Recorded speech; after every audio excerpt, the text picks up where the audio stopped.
Are you ready to call your own shots, own your own business, make your own decisions, and be rewarded for your innovation and hard work? Then owning your own business might be the right thing for you.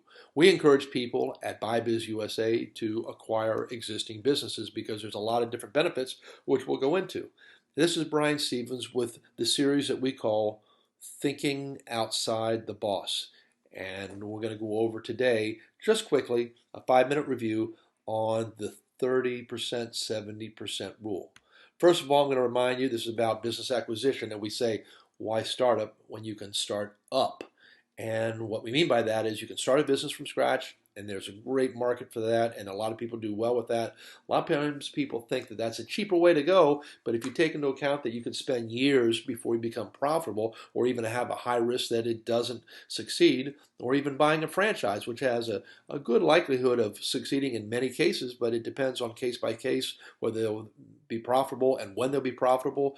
When you acquire an existing business, you know, at least up until the day that you take over, how well it's performing. You can make some judgments and decisions about that. So we always say start up with a big emphasis on the word up. And you can see our logo has got this with the word up in the air for a reason. So what is the 30%, 70% rule? So the 30% rule means that that portion of the rule means when you look at a business, make sure it's exactly what you're expecting, that the seller is representing everything right, that the records can support what they're claiming about the business. If you're trying to get an SBA loan, that you can get the loan done, that there's a future for the market, that the business quality in and of itself and the quantity of earnings is exactly what's being represented. So that's an important part of it. You want to make sure you're buying a business that you know what you're getting and it makes sense, but the 70% rule is that sort of magical part of what you bring to the offering. John F. Kennedy were into business sales. He might say, that's not what the business can do for you, but what you can do for the business. And I know it's kind of corny, but it's an empowering concept when you think about it. So spend a lot of time thinking through the process of what you're going to do with this business. Can you take it to the next level? First of all, nothing stays the same, especially in the world of business.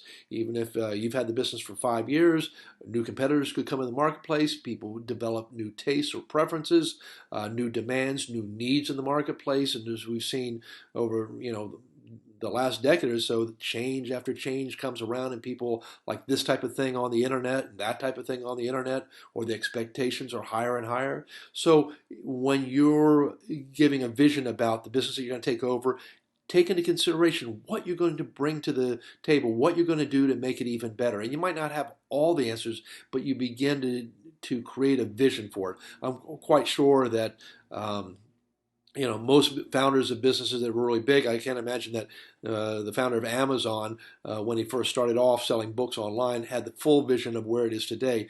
But you evolve your thoughts over and over again. On the other hand, the concept for Amazon was powerful at the time and made a world-changing difference. Look at it as today. So let's talk about two real quick businesses that the people that are the directors and turn this business around into a whole new level weren't the original creators of it. The McDonald's brothers created the McDonald's, but they really didn't have the ability to turn into a massive and powerful franchise, and certainly not what it is today. Probably the world's most renowned, well-known, most popular restaurant concept worldwide.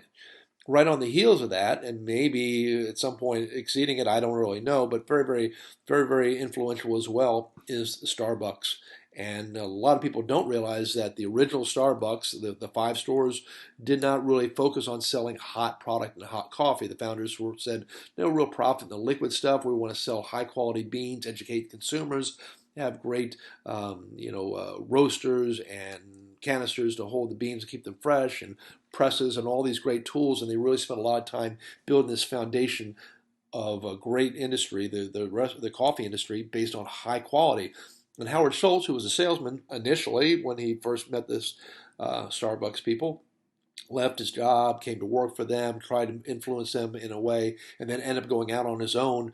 But the day that the Starbucks folks decided that they were going to retire from the business and sell, They went to Howard Schultz. Howard Schultz, then brought in the concepts that he learned from visiting Italy and took this great foundation of a business and took it to a whole new level. Well, you might not be ready to take the next business that you buy into an international, worldwide, 30,000 plus location concept, but you might have some vision and some insight that'll be useful. So a lot of people have created a great business already, and when you acquire a great business, what you should do is think about, well, what am I going to do next to take it to the next level? We'll go into more details about how to go about doing that, how to develop a plan, how to look at the future, that sort of thing. But I want to just drive home the 30%, 70% rule as a guideline for making decisions on acquiring a great business. Again, this is Brian Stevens with the Thinking Outside the Boss series, and I'm from BuyBizUSA. So if you've got some questions, you can text us to BuyBizUSA to the number 22828. It'll ask you for an email, and we'll send you a little summary on business acquisition, and you can contact us through that. You can also visit our website. This is Brian Stevens. Thank you very much. Take care and make great things happen. Bye-bye.